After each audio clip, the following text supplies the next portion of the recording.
Welcome to Jay and Chelle's Show and Tell podcast. We're here, everything is on the table except for politics.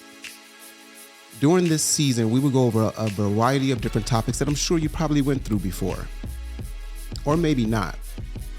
One thing's for sure, we will keep it fun, interesting, sexy, and most of all, we will keep it real. Thank you for taking the time out of your day to listen to us. Your support is greatly appreciated. Let's get to it.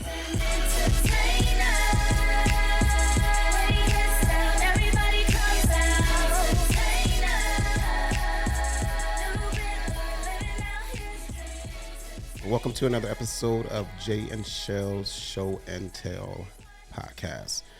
What's going on today, Michelle? Not much. It's officially Jeep hair don't care season in Michigan. There you go. Of course, we love the warm weather, especially if you're riding a Jeep Wrangler. So listen, this is going to be an exciting episode because we're going to talk about three questions, the big three questions, right? So the first question being, how do you know that you're in love, or when do you say you're in love? We can combine that as one question. The second question is, when is a good time to move in with each other? And the third question is, when is a good time to pop the question, or is it not a good time to pop the question? Right? That's right.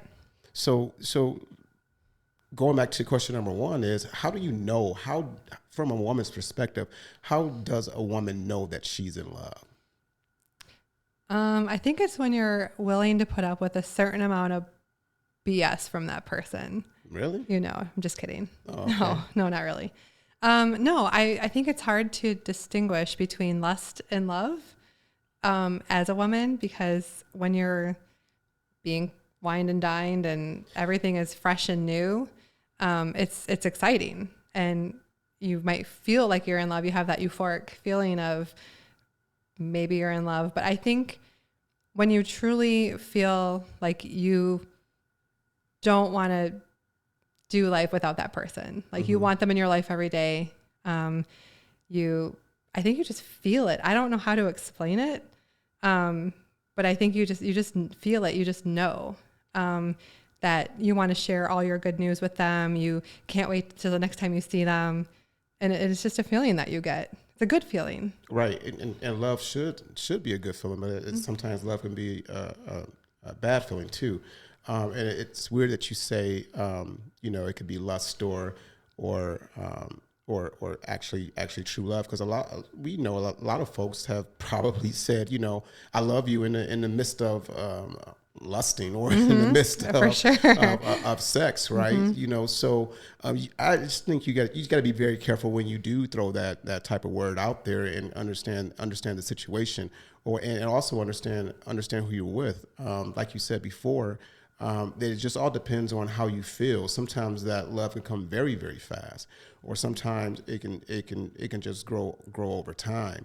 And then as a man, I've thrown the love word out there prematurely before. I'm not gonna lie. I probably should have said something along the lines of, I love the kitty cat, or I love your kitty cat, in the midst of saying that, I love you, So, but we know sometimes when you get in those particular situations, or sexually involved, that all types of feelings, may come out at that particular moment, but it doesn't necessarily always mean that you truly love that person, Yeah, I think for me, and it is hard because you really, maybe people have taken it back, but you really can't take it back. Once you say that, or once you are in that position and you say you love somebody, you really can't be like, just kidding, I didn't mean it, or I was drunk, or I meant to say I love the kitty cat. Like, you can't really go back once you say that. But I think when you just truly know, when you care about somebody and their well-being, and you feel safe with them, you want to make them feel safe. I think those are all things that you just kind of know. So I think maybe saying it prematurely is more of the lust side than the actual love side. But I think when you are in that situation and you would do anything for that person, you support them no matter what, they support you, and you make a really excellent team together. That's when I think you just know that you've you've fallen in love. Yeah, it's that fire that you have with that person that you're spending time with. Again, like you said, the good mornings, the good nights, To make you happy. make you happy. The text messages, the little emojis that may go, fly through the air through text message. So I also believe that it just all depends on how you really feel, deep inside. And again, like I said, I've used it prematurely, and I'm pretty sure it's been used prematurely on me also. But once you're in that particular space of the I love you, then what do you do? If you really didn't mean that, it can become a very touchy situation there. Well, and if you're the first one to throw out the L word and the other person says thank you or something like that, that can be a little bit uncomfortable too. So I think until you get those, get that type of feeling of that you truly do love that person. It's nothing wrong with texting somebody and say I like you. You can you can always say I like you, but being grown or over 30, or I could just say under 30, we tend to throw the L word out there prematurely. There is a lot of things you can say. You make me happy. I enjoy spending time with you. I really want to see you again. I like where this is going. There's a lot of things you can say without throwing it out prematurely. So I think as you get older or more mature, I think a lot of times younger people might throw it out too soon or too early. But I think as you get older, I think you just know or you don't. And I don't think that you can only fall in love one time. Like I've heard, different things like that. Like I think you can definitely love several people in your lifetime. So why do women just throw it out there way before guys do? Oh, really? Yeah. Women do before guys? Yeah, I'm asking you that. Has that ever happened with me? So I can't answer that. You are something years old. I'm sure it happened to you before. So. I don't know that I've ever said it first, honestly. I'd have to think back, but I really don't think so. But generally speaking, I think women just become attached a little bit sooner. And when you get that good feeling that you have when you're with somebody, and maybe you want to, going back to a couple episodes ago, like when you want to lock that person down, but I don't think there's anything wrong with that. Like share how you feel. But I think many times, and that's why I think women maybe don't say it first, is they're afraid of rejection and they're afraid of what the person or what the guy might react or how they might react or what they might say. So I'm not sure. I would like to actually know and take a poll or something with who says it first, male or females, because I feel like it's more males that say it first, but I could be wrong. Yeah, you could be wrong, but if you say it, I might be wrong. Yeah, I've been wrong once before. Yeah, for sure. Just once though. This is that one time. This might be. However, so I guess we don't really know that answer. When is a good time to say it? It just all depends on how you feel. I think sometimes people think there is a certain number of months or dates or timeline. And I think that's where you can't say it has to be a year or it has to be 6 months or 2 dates or whatever.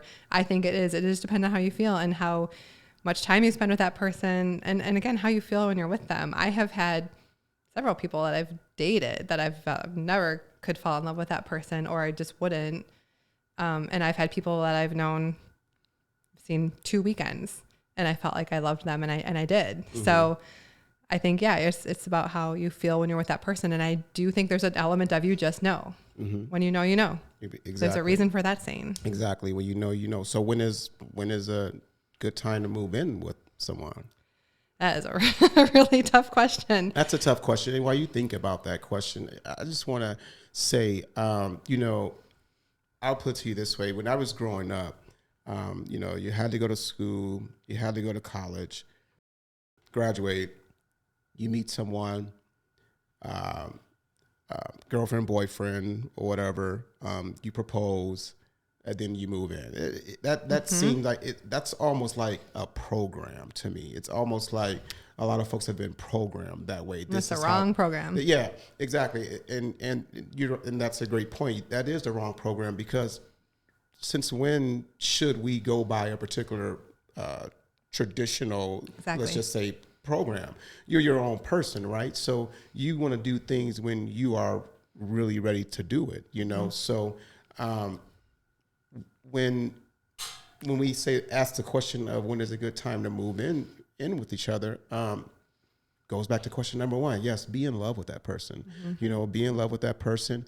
And if you feel like you want to share your world with that person and you feel like you want to be around them every single day, no matter how much time in the day it is, then maybe that's a great time to move in with someone, or get a house together.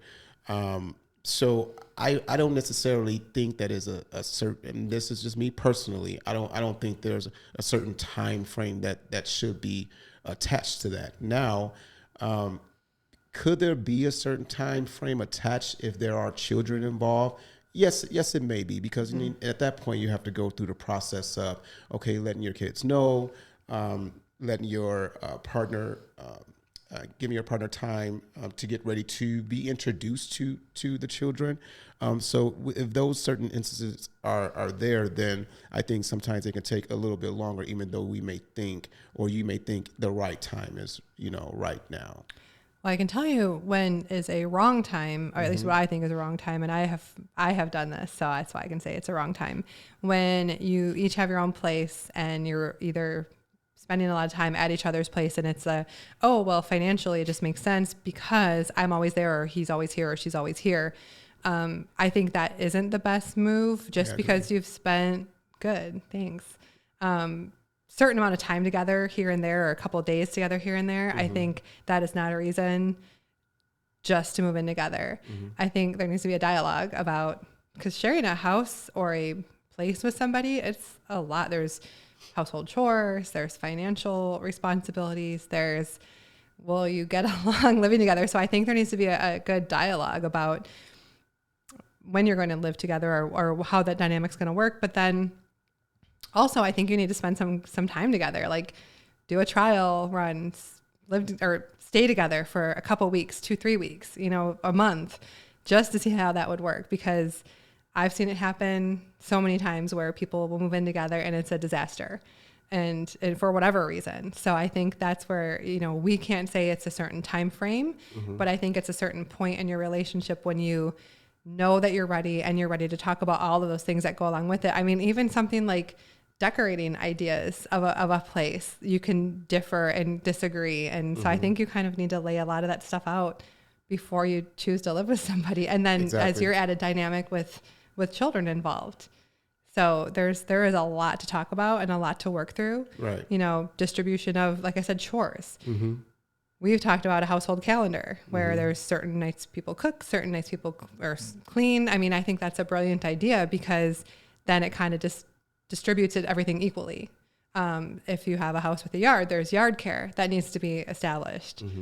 Taking care of pets, taking care of children. So there is a lot that needs to be talked about and worked into right timing to move in together. Exactly. So in other words, just like do a 1 month lease with your partner That's a great idea. I would recommend everybody try that. A 1 month lease at your partner's or crib. month to month, or month to month. So you can get out of it. And you said some very, very good things in there. Me personally, I love a woman's touch when it comes to the home. I think women have excellent taste when it comes to making a home feel like a home. Now, I think I could probably speak for a lot of guys out there.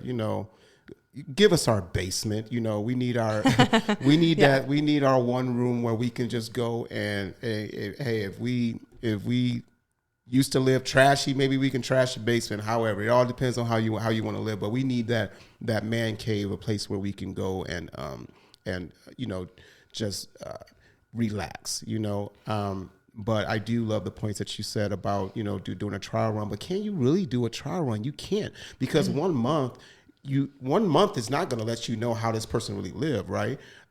So True. Sometimes it can take a year or 2 years for you to even realize who you even with before you can even realize who you're dealing with. I've seen it happen plenty times where, I thought this person was this way, and But does someone turn into a monster after a couple of years to live with? Really? Yeah. There's listen. Let's keep it real now, Michelle. Let's keep it real. There are people. My out name there. is Chelle. Chelle. All right, she's Chelle today. Sorry. So there are people out there that had a great 2 years with someone, right?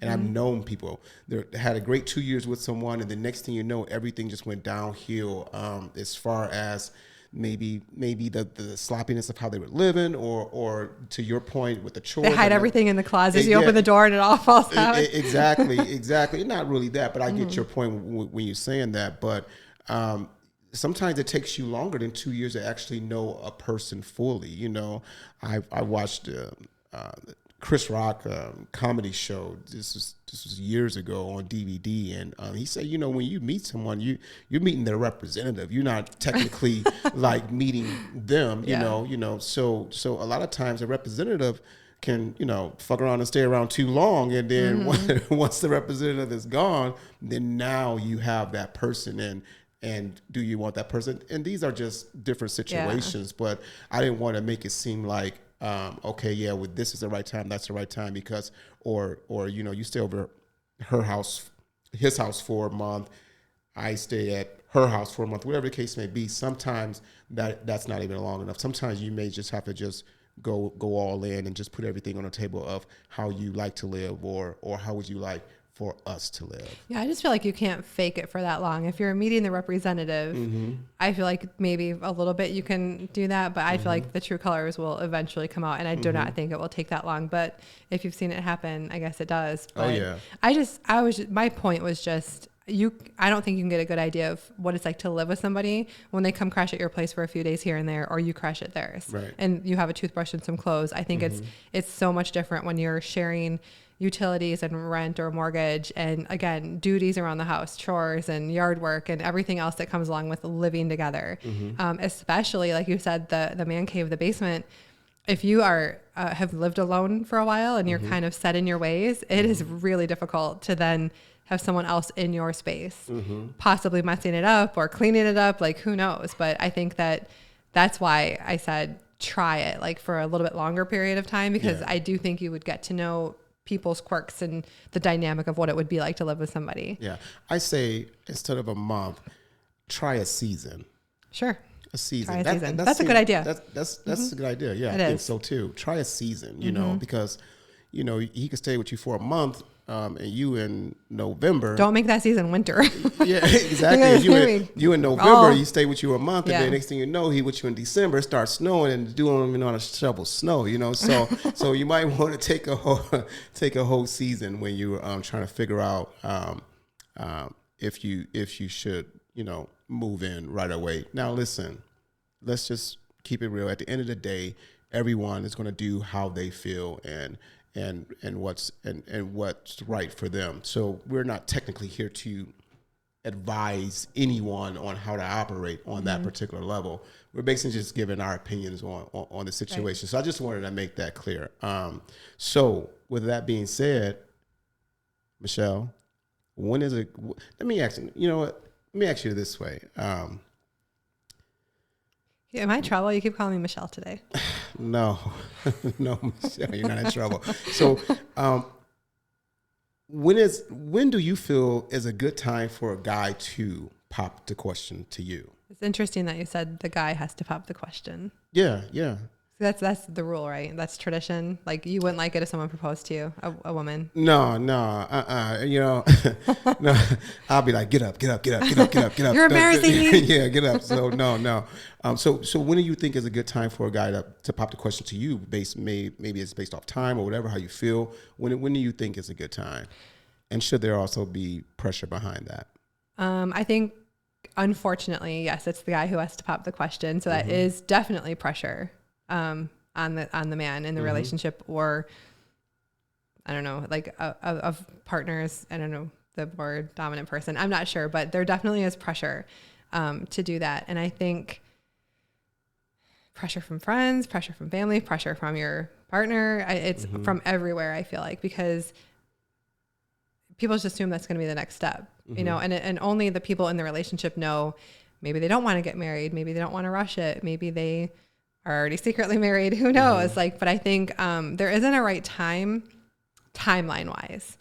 I think when you're in a relationship and you know that you make a good team and that your goals for what you want in your life are aligned. And I think that changes when you're younger and in your 20s or just finishing college. Like you said, there's that program that you go to high school, you graduate, you go to college, you don't live together yet, you get engaged, and then you move in together, then you get married. That when you're younger, I think maybe that would work. But when you're older, I think that there's definitely, again, you just know when you make a good team, when you can go through some struggles and you can work it out, that you can work through those problems or struggles and come out of it okay.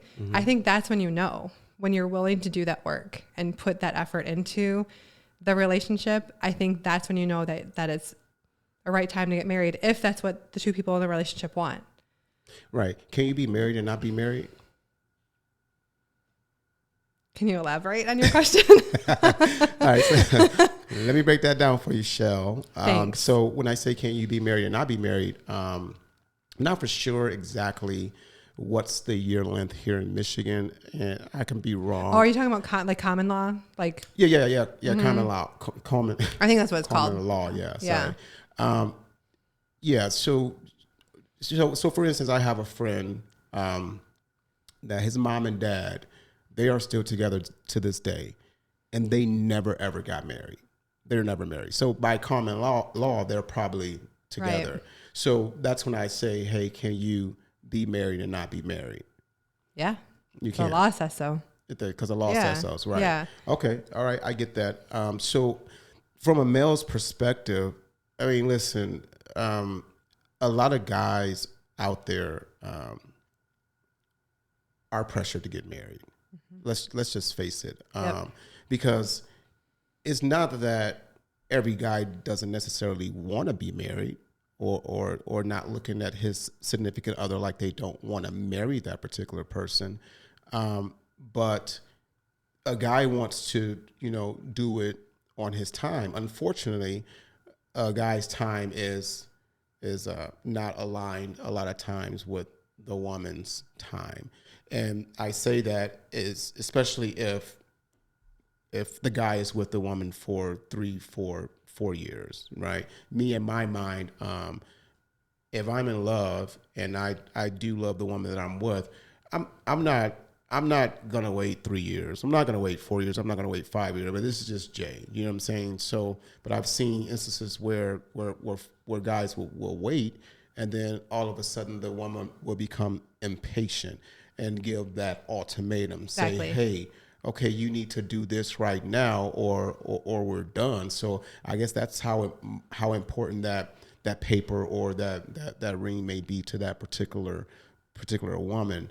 But it's not just paper or a ring, it's that commitment that shows, like I said, when you show that you're a team and you can work through problems and struggles and get through it and still be happy and still be in love and still, have that amazing relationship dynamic. So it is more than just a paper and a ring. I think it's definitely more to me than that. It's that committed relationship that you're obviously in with each other because you're in a relationship. So why not take it to that next level and even further, like, show that commitment? Right. So, and let me answer that question also. So if you are in a committed relationship, right, and you both feel the same way, I knew this was coming, and you both feel the same way, then there shouldn't be a time frame. Hey, I'm committed to you. Whenever you are ready, I'll be ready also. But we know we have that impatient part sometimes when it comes to women, and sometimes when it comes to males. I'm not saying that like a lot of males don't want to get married out there before the woman does, because there are some out there. So I just don't want to put this all on the woman. But if you're committed to that person and you love that person, then you will be there when that person is ready. So Correct. that's why I say how important is that ring or that paper of marriage. But to answer the original question of when is the right time is when you feel like it's the right time. When you feel that hey, now is the time, whether that's a year from now, whether it's a year in, whether it's 2 years in, 3 years in, and it just all depends on where you guys are going together or forward. So it just all depends, Yeah, I know people who have gotten married for financial reasons, for insurance reasons. I mean, there's a lot of reasons people Everything end up getting married. Right? Exactly. And that's why I don't understand the ultimatum piece of it, because I guess I wouldn't want to put someone in that position. You're essentially forcing them, I guess not forcing them because you're giving them an ultimatum. They have a choice to leave, but I don't like that type of ultimatum. But I know that there's situations, or I mean, it's been 8 years. What are we doing? Like, I want to be married. You want to be married. Why don't we just get married? So I get that part of it too, when it's been a long time. Yeah. And someone does that. Yeah. And if you're with someone that long, and you both want to get married, don't let a financial situation stop you from getting married. You can always go anywhere and get married. Hell, you can fly to Vegas and get married. You can fly to Ohio to get married. You can go downtown Detroit. Ohio. Yeah, Detroit. Yeah, I said that because back in the day, I know a few people that went to Ohio and got married. Yeah, but you can go downtown Detroit and get married. Hey, go say your I do's and then throw a party after that. That's right. A lot of times that's not that expensive. So don't let the expense part of it throw you off focus of who's in front of you right now. Well, it shouldn't really matter, the financial piece of it. So when you said financial piece of it, you're talking about wedding expenses or how expensive it is to get married. But I think some people will be like, I need to be in a right position financially before I get married. And I think that's kind of a lame excuse that people use. I think, when are you ever, unless you or Elon Musk, are going to be in a right position to get married financially, like just from a where I want to be standpoint. But at the same time, I think you do need to be ready for it, for that commitment, for everything that is involved in making that commitment to somebody. So, but no, you're right. With the expense piece of it, with a wedding, you don't have to have the biggest elaborate wedding. It doesn't have to be like that. It depends on what the two people want. Some people might be in a relationship long-term and don't want to get married, and that's okay too. It just comes down to what's right for those people. It definitely does. It definitely does. Yeah. So again, like you just said, don't let anything stop you, especially if you are in love with that person. Just do what you want to do. If you want to get married, get married. If you want to wait, and your partner should wait with you. I always dreamed of like a surprise wedding where you're throwing a party and people think they're coming over for like a barbecue or a birthday party or something, and then like, just kidding, we're getting married. I think that's so cool. I don't actually personally know anyone who did that, but I've always thought it was kind of a cool concept. Yeah, that's definitely a cool concept. And then for the suckers who missed the barbecue or the birthday party, like, damn, I wish I went because they got married that day. Yeah, you just missed some good food and a wedding. That's right. At the same time. Right. So don't want to miss it. Don't want to miss it. So those are the big 3 questions that we just wanted to kind of go over today. When is a good time for you to say I love you, or how do you know you're in love? Also, when is a good time to move in with each other, and when do you pop the question? So my remarks on this particular thing is do what you feel. And I've been saying that for a couple episodes. I'm not here to say, hey, you need to go this way, you need to go that route. Do what you feel, but just make sure you are true to what you feel. And if you are going to get married, make sure you and your partner are on the same page.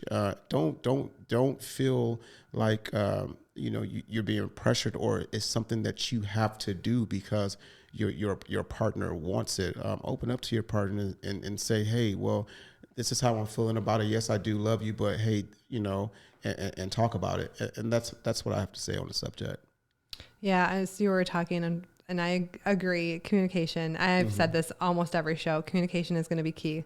Don't assume what the other person's thinking, and just make sure. And again, for women, I feel like we need to feel more empowered all the time, whether it's talking about falling in love or being in love and saying it first, whether it's bringing up the idea of moving in together, and then not being afraid of talking about how you distribute everything that you're, doing in the household. And then, as marriage, like, I don't think it's taboo to talk about or know that you want to marry the person, and to talk about it and let them know without putting that pressure on. But let's just face it, guys are going to have that pressure no matter what. So for sure. And women are going to put that pressure on guys. You just said that anyway, right? I did. I think you did. Yeah. Well, other people put pressure on guys too, though. It's not just women. It's your family and friends as well. Or the woman's father. woman's father, sure. Woman's Run if that ever happens. No, that should be a compliment if the woman's father wants you to marry his daughter. No, I'm saying the pressure thing. You know what I'm saying? Hey, putting pressure on. Yeah, exactly. Hey, I expect you to marry my daughter by the end of next year. You know, which, by the way, you would never say that. Right? Exactly. Hey, you know what? Hey, that's. I don't want to talk about my daughter. That's a whole nother subject. Because I know. I'll probably be the one that's be tripping about it. But anyways, so that is the show for today. Remember to please tune in to follow us on Facebook at Jay and Chelle Show and Tell, on Instagram at Jay and Chelle Show and Tell. Also, check us out on YouTube and make sure you hit that subscribe button. Until then, we'll see you next time.